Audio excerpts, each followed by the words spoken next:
La santé du Padre Pio a toujours été déficiente, mais le diable l'avait pris en plus comme un moyen pour essayer de le détourner de sa vocation. Vous saviez cela? Il était ainsi l'objet de vexations diaboliques terribles, de quoi paniquer n'importe quel chrétien. Les supérieurs de notre capucin l'ont envoyé poursuivre ses études dans différents couvents pour voir s'il y avait des améliorations. Mais ce fut sans succès. Et en désespoir de cause, ils l'ont envoyé, vous savez où, dans sa famille. Et oui, dans son village de Pietrelcina, où il passera presque un an. Et de là, finalement, bon, il aide le curé du village, etc., mais il n'avait pas encore le droit de confesser. Donc il dirige spirituellement plusieurs dames qui ont eu recours à lui, soit de Pietrelcina, soit d'ailleurs. Et notamment une grande dame italienne. Et c'est ce que nous allons voir. Chers amis fidèles du Padre Pio, bonjour, mon nom est Jean Goyard et vous assistez au programme sur les pas du Padre Pio. Aujourd'hui, porté par lui à la sainteté. Nous aimerions tous y être avec les fils et filles spirituels du Padre Pio, n'est-ce pas? Évidemment. Alors c'est avec joie que notre chaîne diffuse gratuitement, vous le savez, je pense, la photographie du Padre Pio. Je l'ai ici, j'en ai même deux.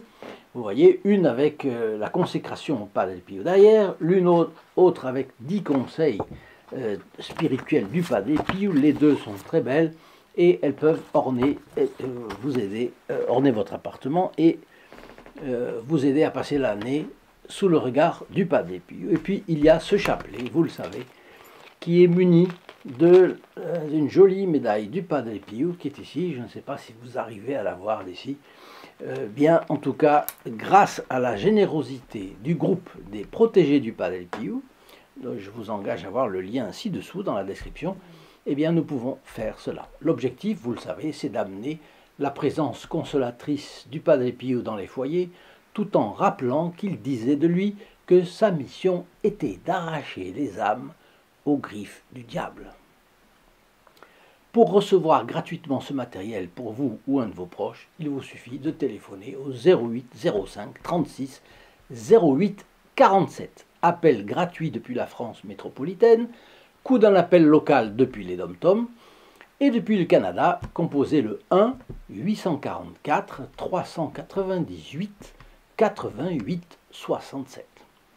Alors un mot sur Raffaellina Serase n'est pas inutile, parce qu'il n'est pas habituel qu'une âme féminine, qui plus est, soit l'objet de tant de sollicitude de la part d'un religieux. Elle appartient à une famille noble et fortunée, et elle est intelligente. L'Église porte une attention particulière aux personnes capables de bien influencer la société. Et on pourrait penser que c'est la raison de cette attention spéciale. Mais non, la raison principale est ailleurs. Née en 1868, Raffaellina Serase mène d'abord une vie insouciante de relations sociales souvent propres à la haute société de ce temps, surtout avant la Première Guerre mondiale. Elle perd sa mère l'année de ses 21 ans, ce qui est très dur pour elle. Et puis elle adresse une neuvaine à Notre-Dame de Pompéi, qui était en vogue et à laquelle, vous le savez, je crois, le Padre Pio était très dévot également. Alors, elle s'adresse à Notre-Dame de Pompéi en vue de recevoir une grâce. Je crois que c'est une neuvaine. Et elle obtient cette grâce. Et de là date sa conversion. Elle entre dans le tiers-ordre de Saint François et elle devient active dans l'apostolat des laïcs. Son père meurt, elle a 38 ans. Et une querelle d'héritage met la pagaille dans la famille. Parce que sa sœur aînée et elle sont obligées de vivre dans une petite maison de Foggia, loin de la maison paternelle. Donc déracinée de la maison paternelle et en plus avec un frère peu scrupuleux sur le... oui, voilà. Bon. Elles sont très affectées par ce conflit pour plusieurs raisons. Et une d'elles, c'est doivent-elles accepter sans se défendre? Doivent-elles accepter cette humiliation d'aller vivre dans un tout petit endroit sans se défendre? Alors Raffaellina entre en relation avec le père Agostino à San Marco in Lamis en 1911. Elle est membre du tiers-ordre de Saint François, Le père Agostino à San Marco in Lamis est un capucin, donc une branche de l'ordre franciscain, non, c'est tout à fait normal. D'ailleurs, ce père Agostino va devenir plus tard l'un des 2 directeurs spirituels du Padre Pio. Il sera aussi élu 3 fois provincial de l'ordre des Capucins, en 38, 41 et 56. Vous voyez, c'est pas n'importe qui. Et alors le Padre Agostino, c'est lui qui va confier au Padre Pio la tâche de directeur de conscience de Raffaellina, qui est sa fille spirituelle. Vous voyez? Alors comment ça s'est passé? Eh bien, connaissant l'âme pure du Padre Pio et sachant qu'il recevait des faveurs extraordinaires de la Providence, le Père Agostino, dans la direction spirituelle des 2 sœurs Celas, leur dit à un moment donné qu'il pourrait les recommander aux prières de son bon capucin, le Padre Pio, mais qu'il ne parlerait pas de ses pénitentes. Et elle s'accepte. Et le Padre Agostino écrit au Padre Pio lui demandant ses prières pour 2 dames qui en ont besoin. Curieusement, le Padre Pio répond avec une connaissance hors série de la situation des 2 sœurs pour lesquelles il faut qu'il prie, mais sans rien savoir d'elles. Et il leur écrit en plus, il écrit au Père Agostino une longue exposition sur la recherche de la considération. C'est ce qu'on appelle dans l'Église catholique la vaine gloire, la recherche de la vaine gloire. Alors le discernement du Padre Pio a fait tellement mouche que le Padre Agostino, quand il lit la lettre, il voit que c'est adapté aux 2 sœurs parfaitement, mais bon, alors il leur rajoute un mot. Et il leur dit, je vous répète ce que je vous ai déjà dit, je n'ai pas parlé de vous à notre Padre Pio, ni de votre vie, ni de votre nom, ni de votre condition sociale. Dieu seul a révélé à ce Fils bien-aimé ce qui concerne vos âmes. Elle devait être de la meilleure noblesse de l'endroit. C'est ça que j'en déduis. En 1913, les conseils du Padre Pio passent systématiquement à travers le Père Agostino, qui est l'intermédiaire avec les sœurs Celas. Donc, il pose les questions au Padre Pio, le Padre Pio répond au Père Agostino, et le Padre Agostino il répond aux questions des sœurs Celas. Voilà. En mars 1914, le Padre Agostino autorise la correspondance directe entre le Padre Pio et ses 2 dirigés. Alors, cette correspondance, qui couvre presque 2 ans, constitue à elle seule le 2e tome de la correspondance du Padre Pio. Vous voyez, ça, c'est ce tome-là. Il n'y a que ce qui concerne Raffaellina Celas. C'est impressionnant, vous voyez. Elle a été donc, on peut dire, la première en importance des filles spirituelles du Padre Pio. On y voit surtout dans ces échanges de correspondance la sollicitude du Padre Pio pour sa dirigée, qu'il guide petit à petit dans les voies de Dieu. On y voit aussi la qualité de l'âme de Raffaellina Celas, qui n'est pas une sainte au départ, malgré sa disposition au sacrifice. Elle n'était pas parfaite. Bon, qui de nous est parfait? Aucun de nous n'est en règle avec le bon Dieu, vous imaginez bien. Alors, imaginez par exemple que par extraordinaire, nous connaissions l'heure de notre mort. Il y a des gens qui aimeraient ça, trop curieux. Alors imaginez, dans 3 mois, ou dans 2 mois, ou dans un ange vient vous dire. Alors 3 mois semblent passer lentement à un enfant, mais à mon âge, 3 mois durent le temps d'un éclair. On ferme les yeux, on les ouvre, les 3 mois sont passés. Il y a tant de ménage à faire, n'est-ce pas? Alors autant s'y mettre tout de suite. Autrement dit, un bon examen de conscience suivi d'une bonne confession, et c'est le début encore. Parce qu'après, il faut mettre en ordre. Il faut épousseter la maison. Je répète toujours que rien ne vaut une bonne confession. Ce qui n'est pas toujours simple, c'est simple à dire, ce n'est pas toujours simple à réaliser quand on n'a pas de moyens de locomotion, je sais. Quelques personnes me l'ont dit. Mais si nous savions la date de notre mort, il y a fort à parier que 2 tentations se présenteraient très vite. La première, vous la devinez? Oh, j'ai le temps. On a toujours le temps pour ça, n'est-ce pas? Des choses embêtantes, on a toujours le temps. Alors on remettrait au lendemain la lutte acharnée qu'il faudrait commencer le jour même. Et puis le lendemain, eh ben ça courrait de même. On remettrait encore au lendemain la lutte contre son plus important défaut. Et de lendemain en lendemain, une semaine a passé, 3 mois sont vite passés. Et c'est pourquoi, selon plusieurs saints théologiens, les hommes, sauf exception, ne savent pas à l'avance la date de leur rappel à Dieu. Combien de personnes connaissez-vous qui laisseraient pour le dernier moment le travail de la pratique simultanée de tous les commandements? Et oui, il ne s'agit pas de pratiquer un commandement de Dieu, un des 10 commandements de Dieu pratiqués de temps à autre. Ah non, notre obligation c'est de les pratiquer tous simultanément et continuellement jusqu'à la mort.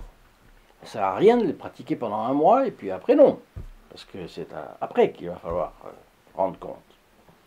Alors la deuxième tentation, ce serait, une fois la grande partie du temps écoulée, la tentation de la panique face à tout le chemin à parcourir. Parce que le démon, il est comme ça. À l'avance, il affaiblit le problème. Oh, tu as le temps. Et puis après, il veut désespérer la personne. Ah, il n'y a plus le temps. Ah, si tu avais pris le temps il y a 1 mois, ou il y a 2 mois, il y a encore, tu aurais pu le faire, mais maintenant c'est fini. Donc d'abord le laisser aller, et après le désespoir. Et vous voyez pourquoi il faut prendre le temps. Et donc, au fond, commencer tout de suite. Pourquoi pas commencer tout de suite? Aujourd'hui où nous nous parlons, le diable est malin. Et il va essayer de nous dépister. Justement, le carême va commencer dans 1 semaine. Ce serait une belle occasion pour penser à mettre un peu d'ordre dans les affaires de notre âme. Vous ne croyez pas? C'est pas dans 1 semaine, c'est dans 3-4 jours que ça va commencer. Le carême. Alors j'en reviens un instant au groupe des protégés du Padre Pio dont je vous ai parlé. Ce sont des fidèles de notre chaîne qui rendent possible la production de ces vidéos. Et je les en remercie chaleureusement. Pour mieux les connaître, je vous invite à cliquer sur le lien affiché sous la vidéo, ici en bas, www.st-padre-pio.fr. Et puis à vous laisser guider. Vous y verrez l'apostolat que réalisent les protégés du Padre Pio et les bénéfices spirituels qu'ils reçoivent. Plus simple encore, composez un des numéros de téléphone déjà mentionnés, qui s'affiche encore sur l'écran. Notre secrétariat répondra à vos questions. Donc, les 2 sœurs Serrazzi sont de santé fragile. Mais Raffaelline constate en 1915 les premiers symptômes d'une tumeur. Et cette tumeur va se développer vite. Et dès janvier 1916, sa santé empire. Elle va rester alitée 2 mois. Le supérieur du Padre Pio, le supérieur des Capucins, le père Agostino, voit une bonne occasion pour faire revenir le Padre Pio au couvent. Et oui, parce qu'il est à Pietrelcina, d'où il dirige des filles spirituelles. Mais il lui dit non, on va aller à Foggia, au couvent de Foggia. Il y a quelqu'un de très important, une personne à laquelle faire très attention, c'est votre fille spirituelle. Ah, alors il vient avec notre capucin et il l'installe au couvent de Foggia le 17 février 1916. Il s'agit, en fait, il lui dit, d'accompagner dans ces derniers moments Raffaelline, qui a demandé la faveur de rencontrer enfin celui qui la dirige spirituellement par courrier depuis 2 ans. Et c'est bien là que va s'accomplir le retour définitif du Padre Pio à la vie conventuelle, parce que lors de ce séjour, sa santé ne va pas se dégrader comme ça a été le cas dans toutes les tentatives antérieures de le mettre au monastère. Elle va même, sa santé, s'améliorer. Et c'est là aussi que le Padre Pio a commencé à s'alimenter de nouveau, à peu près normalement. Alors, relevons que Raffaelline Serrazzi a offert ses souffrances particulièrement pour que le Padre Pio puisse revenir au couvent, parce qu'elle a vu que le démon faisait tout pour lui mener la vie infernale. Il avait des fièvres qui arrivaient jusqu'à 48 degrés. Quelqu'un est mort d'habitude à cette fièvre-là. Et puis il était battu le soir, et la nuit, on le retrouvait le lendemain matin avec des ecchymoses, ensanglanté, etc. Bon. Donc, finalement, sur la recommandation de son supérieur, le Padre Pio va rendre visite à Raffaellina Seras tous les jours. Il va répondre à toutes ses questions, tous ses scrupules, toutes ses inquiétudes, toutes ses angoisses, parce qu'elle va en avoir. Et alors il écrit au père Agostine un jour, Raffaellina est sur la croix du bien-aimé. Elle endure ses souffrances avec une admirable résignation. La voir dans cet état me brise le cœur. Je devrais peut-être lui dire de chanter le Nunc Dimittis. Le Nunc Dimittis, je pense que vous savez qu'est-ce que c'est. C'est un chant, on peut dire comme ça, connu sous le nom de chant de Siméon. C'est un passage des Écritures et plus précisément de l'Évangile selon saint Luc, au chapitre 2, paragraphe verset, disons, 29-32. Et il tire son nom de ses premiers mots en latin, Nunc dimittis servum tuum domine. Maintenant, Seigneur, laissez aller en paix votre serviteur, parce que ses yeux ont vu le Seigneur. Et c'est ça, c'était une prédiction de l'Ancien Testament, et il avait compris qu'un jour ses yeux verraient, mais il était vieux comme tout. Mais il avait continué à avoir l'espérance, la confiance. Alors le padre Agostino, lui, il espère que la Providence fera un miracle et guérira la malade, parce qu'elle est relativement jeune, elle a 48 ans. Et c'est une laïque, elle a beaucoup de fibres, elle a disposition au sacrifice. Alors il écrit un jour au Padre Pio, « J'ai entendu dire que vous avez vous-même administré l'extrême onction à Raffaellina Seras. Quel est le dessein du Seigneur? Pour ma part, j'espérais un miracle pour la plus grande gloire de Dieu, pour le soulagement et le salut de tant d'âmes. Et si le Seigneur veut, je demande ce miracle. Sinon, fiat. » Eh bien, Raffaellina va s'abandonner complètement à la divine providence et elle va décéder à 48 ans, à l'aube du 25 mars 1916, dans la nuit, dans l'aube, entre le 24 et le 25 mars 1916, jour de la célébration de l'annonciation de l'archange Saint Gabriel à la Bienheureuse Vierge et de l'incarnation du Verbe, comme vous le savez. Donc du 17 février au 25 mars 1916, ce sont 5 semaines durant lesquelles le père spirituel, le Padre Pio, a méticuleusement préparé sa fille à remettre son âme dans les mains de Dieu. Et il écrit donc au père Agostine une lettre où l'on voit tout le côté sensible et humain du Padre Pio. Touché par la mort d'une personne qu'il avait connue à fond, comme vertueuse, et qu'il ne reverra qu'au ciel. La mort, on le voit, est pénible pour tout le monde. Elle est la conséquence du péché originel et personne n'y échappe. Ce matin, dit-il, à 4 heures, nous avons élevé devant le trône du Très-Haut une autre âme qui intercède pour nous. Raffaellina a terminé son voyage, elle a célébré les noces avec le divin époux. Elle s'est endormie dans le Seigneur avec un sourire de mépris pour le monde. Elle est bienheureuse. C'est intéressant parce que son discernement des esprits voit qu'elle a tellement souffert ici-bas que là, elle n'avait plus besoin de souffrir pour elle. Et elle a souffert même pour le Padre Pio. Et donc elle est allée au ciel. Alors il continue, il termine sa lettre. Je vous laisse imaginer ce qui se passe dans mon cœur. Depuis le moment où il y a 16 jours, le Seigneur a voulu nous manifester, à vous et à moi, ce qui s'est passé ce matin. Je me suis efforcé de me disposer à cette volonté divine. On voit donc que Dieu, 16 jours avant, avait communiqué au Padre Pio que sa fille allait décéder la veille de l'Annonciation. Que Dieu veuille, par l'intercession de cette âme sainte, me donner également le repos des justes. Mon Père, je suis fatigué de la vie.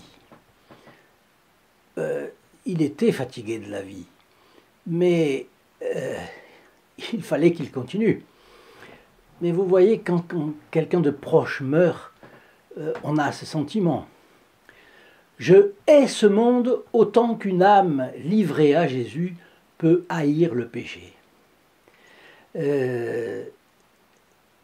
Ce n'est pas qu'il hait ce monde, il hait le péché dans ce monde. Donc il veut se détacher, il a un sentiment de détachement encore plus grand du monde parce que le monde est parsemé de péchés. Les combats spirituels, loin de s'apaiser, ne font qu'augmenter. Ça veut dire qu'en réalité, il est toujours dans le combat spirituel. Et là, il se donnait à une tâche, et il oubliait un petit peu les combats, mais là, les combats, ils sont là tous les jours, toutes les nuits, tous les soirs, tous les matins. Les ténèbres succèdent aux ténèbres. Alors, en moins de 3 ans, le Padre Pio a conduit Raffaelline et Seraz à la sainteté. Et avec son discernement des esprits, il l'a bien expliqué. Celle-ci, Raffaelline, s'est montrée une fille attentive. Pour elle, le Padre Pio était le père vénéré, respecté, écouté. Et lui l'a conduite avec patience et détachement. Jusqu'à l'abnégation, dans le plus grand respect de sa liberté intérieure et de sa propre voix, et même jusqu'à la joie parfaite. Ce n'est pas un hasard si Raffaelline Seraz a été à l'heure fixée par Dieu et moyennement le sacrifice de sa vie, l'instrument du retour du Padre Pio à la vie monastique, qui ouvrira largement la porte à sa mission étendue à toute l'Église. Elle a offert sa vie pour que le Padre Pio puisse revenir au couvent et faire de là, par le ministère de la confession, le plus grand bien des âmes. C'est ce que dit l'auteur, que vous trouverez dans la description de cette vidéo. C'est aussi elle qui a pesé sur ses supérieurs, afin qu'ils donnent au Padre Pio la faculté canonique de confesser, puisque contre toute attente, quelque chose faisait que cette autorisation de confesser n'arrivait jamais. Les supérieurs croyaient qu'il n'était pas assez instruit, mais le curé d'Ars non plus n'avait pas besoin d'instruction. C'était l'innocence, c'était le discernement des esprits en Dieu, c'était ça qui comptait. Alors elle avait écrit au supérieur du Padre Pio, « Faites-le confesser, il fera le plus grand bien aux âmes. » Vous voyez comme elle avait bien raison. Eh bien, chers amis fidèles du Padre Pio, si vous avez aimé cette vidéo, n'oubliez pas d'aller sur le site www.st-padre-pio.fr pour suivre nos actions et connaître le groupe des protégés du Padre Pio. Enregistrez votre like en cliquant sur le bouton où apparaît la petite main. Laissez-moi vos commentaires, questions, suggestions. Cela nous aidera à améliorer le niveau des vidéos. Si vous avez reçu des grâces signalées du Padre Pio, faites-en part aux autres. Ce témoignage est toujours efficace. Enfin, partagez nos vidéos sur les réseaux sociaux, vous ferez connaître le message du Padre Pio au plus grand nombre. Vous savez que quand vous partagez une vidéo, non seulement vous entrez dans les intentions de la messe du vendredi à midi, mais en plus les personnes qui la reçoivent par ce moyen entrent aussi dans les intentions de cette messe. Et vous devenez un trait d'union entre les âmes et le Padre Pio. Chers amis fidèles du Padre Pio, je vous souhaite une très bonne journée. Et puis, à très bientôt. Au revoir. In nome del Padre, del Figliolo e dello Spirito Santo, e così sia. Sia lodato Gesù e Maria, e